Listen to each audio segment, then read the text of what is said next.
as we're looking at this questions with formula, you need to remember that formula is a system. It's a way of consistently calculating something. Area of a square, the formula is s squared, which is side times side. Area of a triangle is 1/2 base times h. And we can see these are the formulas. Area of a trapezium or trapezoid is area equals b1 plus b2 divided by 2 times h. You remember that from our last unit. And we have circumference and area of a circle. These are all formula, and we use these formula to solve something. For example, circumference of a circle, okay, equals 2 pi r. If radius is 10, we could just simply, and we want to find the circumference and the radius is 10, well, we go like this, and then we just do our, as you know, 2 times 3.14 times 10, and that will give us the circumference. All right,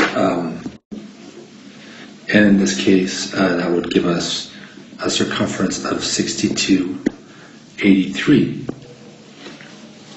That is the circumference. Now let's say, however, we took this information and rather than having the radius, we are given the circumference. So let me bring it back up to the top. Let's say, okay, we have the circumference, which is 62.83, okay, and we know that the circumference of a circle is 2 pi r. Now we need to find what r is.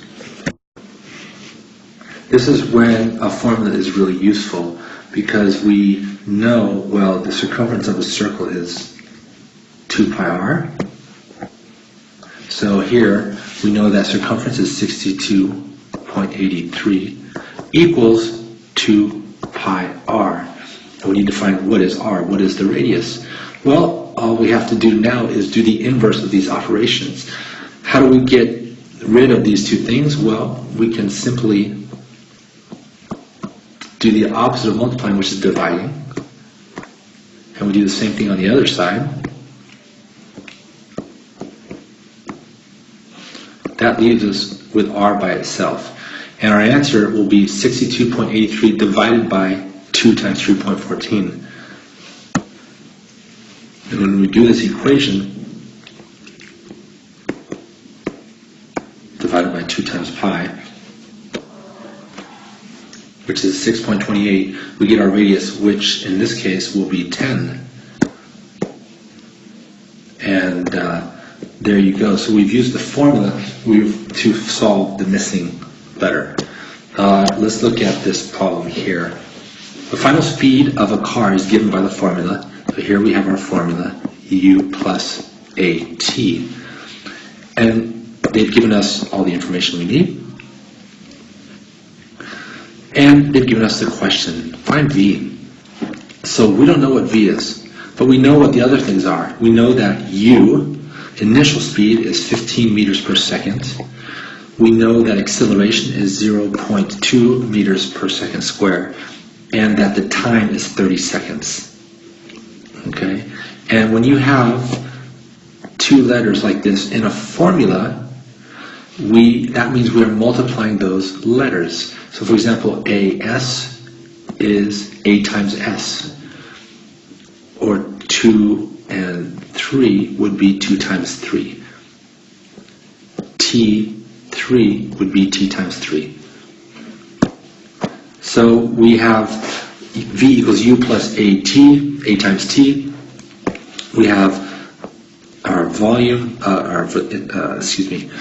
the final speed of the car is 15 plus 0.2 times, this is our times, 30. And our answer should be 21, which is the correct answer. So the final speed is 21 meters per second. When you're doing these problems, you just got to remember how to inverse your operations. So for example, the inverse of multiplying is dividing. The inverse of subtracting is adding. The inverse of squaring is square rooting. if you remember this, then it's easy to solve these formulas. When you're given some variables with an unknown,